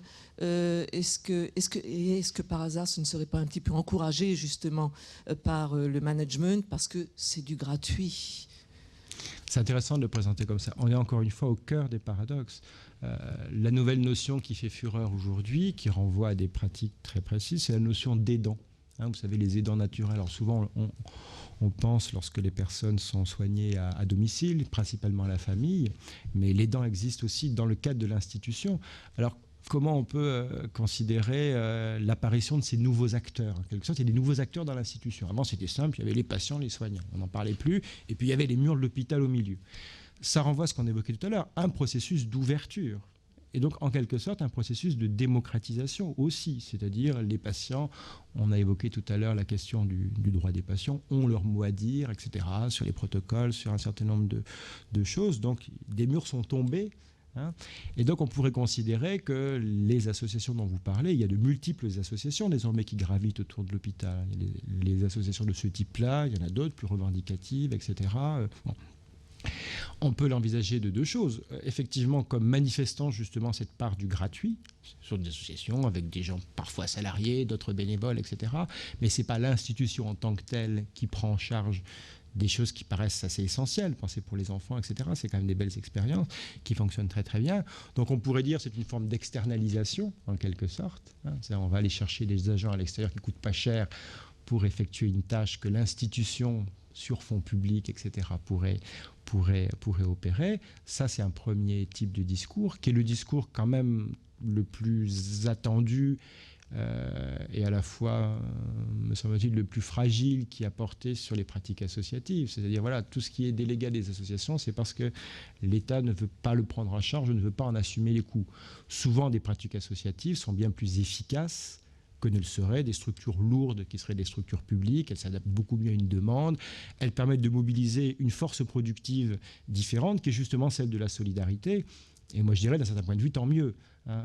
Pour ces deux raisons-là, à la fois que ça permet de mobiliser aussi des ressources morales, un sens de la solidarité que peuvent avoir certains. Et puis, parfois, dans les sociétés qui sont les nôtres, on a une difficulté à pouvoir les mettre en œuvre, justement. Donc les associations offrent quand même, pour certaines d'entre elles, justement, la possibilité à ce que ce sens moral complètement ordinaire de la solidarité puisse se manifester, retisser des liens, etc., inventer des formes originales. Je ne suis pas sûr que c'est dans un cabinet ministériel qu'on aurait inventé ce type d'initiative-là. Donc il renvoie effectivement à des expériences et à des innovations qui supposent des espaces à part. Donc, pour vous répondre précisément à votre question, oui, on peut regarder les choses des deux points de vue. On peut considérer que ça serait notamment la mission même d'une institution publique de le faire. Si elle ne le fait pas, c'est pour des raisons budgétaires, etc. Donc c'est très, très hypocrite. On les accueille pour ne pas le payer soi-même. Et puis on peut reconnaître aussi tout l'apport de ces initiatives parce que justement, elles ne relèvent pas, elles ne sont pas soumises directement à la tutelle des institutions publiques. Et je crois que de ce point de vue-là, elles manifestent en dépit d'ambivalences tout à fait réelles, parce qu'après, ça peut constituer en quelque sorte des sous-traitances de l'hôpital, avec des gens qui se professionnalisent pour faire ce travail-là, mais qui ne vont pas être inscrits dans l'institution elle-même, dans son personnel. Donc c'est plus pratique, c'est moins cher, vous avez tout à fait raison. Mais en même temps, je crois qu'elle manifeste, comme le fait d'une façon générale l'engagement associatif, cette part du gratuit. Et je crois que de ce point de vue-là, je n'aurais pas ce regard critique qui soupçonne immédiatement ce type de pratique de s'opérer par défaut d'État, par défaut de budgétaire, etc. Auriez-vous d'autres questions? sur toutes nos questions. Oui. Je voudrais revenir sur l'intervention de madame. Je crois qu'il y a, enfin, ce qui pourrait être aussi dommage, c'est que tout ce travail-là qui est à côté de l'institution hospitalière et qui a toujours été effectué, notamment par les familles, justement, n'est jamais rentré dans la comptabilité nationale.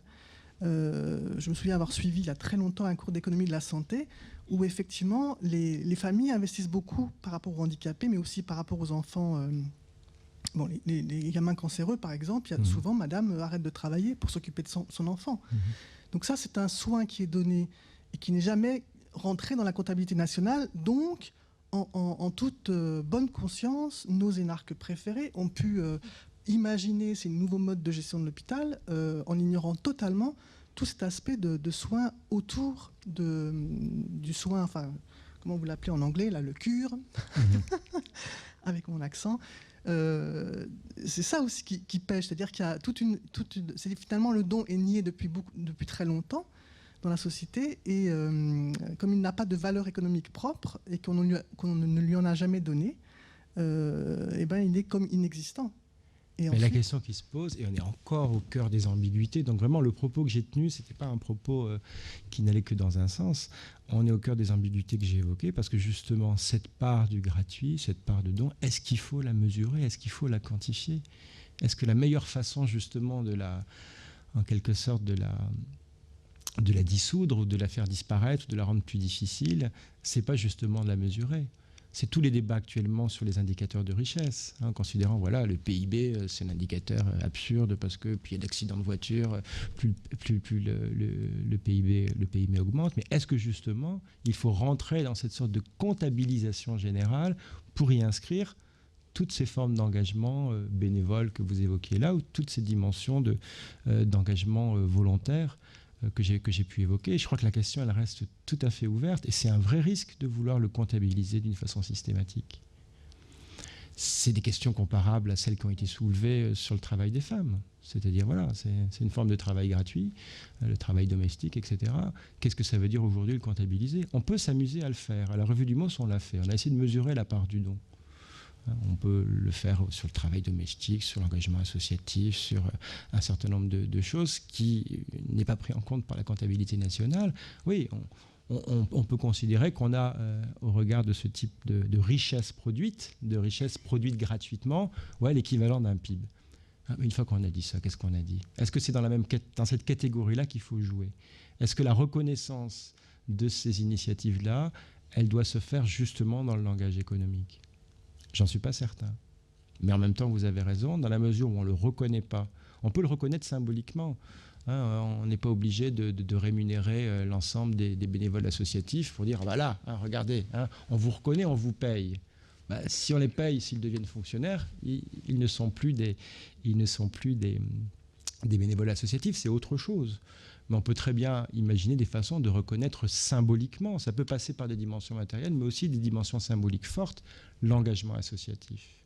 Je crois que la seule voie, ce n'est pas simplement la voie d'une évaluation proprement matérielle ou d'une évaluation proprement économique. Je crois même que c'est un piège tendu d'un certain point de vue. Moi, je peux le voir sur ce que j'évoquais sur le travail universitaire, par exemple. Qu'est-ce que ça veut dire? Tenter d'évaluer quantitativement les productions de l'esprit en général. Et quelles en sont les conséquences? On le voit très très clairement. Il y a toute une forme d'engagement gratuit dans notre travail. Il y a des universités qui proposent de mettre en œuvre des services à points, c'est-à-dire, voilà, vous recevez les étudiants, c'est tant de points, vous choisissez des sujets d'examen, c'est tant de points. On pourrait comme ça, un peu à une sorte de liste à la Prévert, évaluer toutes nos activités. Mais ce qui fait que nous faisons le travail que nous faisons en termes de recherche ou aussi en termes d'enseignement, c'est justement parce que le temps n'est pas compté. Lorsqu'on arrive à une sorte de comptabilisation systématique, on se transforme soi-même en comptable. Enfin, on est incité. Lorsqu'on commence à compter, c'est pour évaluer. Et lorsqu'on veut évaluer, c'est en quelque sorte pour rémunérer d'une façon ou d'une autre. Et là, ça veut dire, je crois, qu'on met le doigt dans un mécanisme qui risque de nous échapper et une nouvelle fois d'assassiner la fameuse poule aux œufs d'or que j'évoquais. Mais les choses sont ambiguës, les choses sont en tension. Oui, parce que je ne pensais pas forcément à une évaluation sonnante et trébuchante en disant ça. Je me souviens de ce que citait Patrick Vivray. Il citait le cas d'une de ses consoeurs dans les hautes sphères internationales qui avait essayé de mesurer la présence des femmes dans l'économie indienne. Premier évaluateur, effectivement, c'est le dollar. Il n'y a pas de femmes en Inde. Voilà. Résultat des courses, il n'y a pas de femmes en Inde parce que ça ne coûte rien. Mais quand cette personne change de mode d'évaluation, enfin de critère d'évaluation, et qu'elle prend justement le critère temps, 80% du temps de production est assuré par les femmes. Je dis forcément, je donne pas bien les. Non, mais peu importe. Voilà. Oui. Donc, je veux dire que parce qu'on est dans une société où effectivement, parce qu'il n'y a pas d'évaluation économique, ça n'existe pas. Mais comme ça n'existe pas, ça n'existe pas.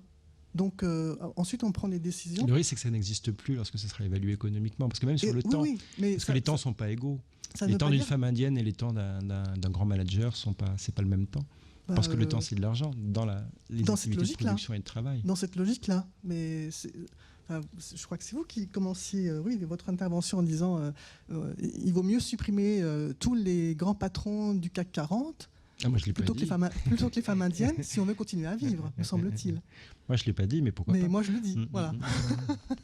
Donc, voilà. Bon, d'accord, je vous remercie. Voilà. Merci pour votre intervention, en tout cas. Merci à vous.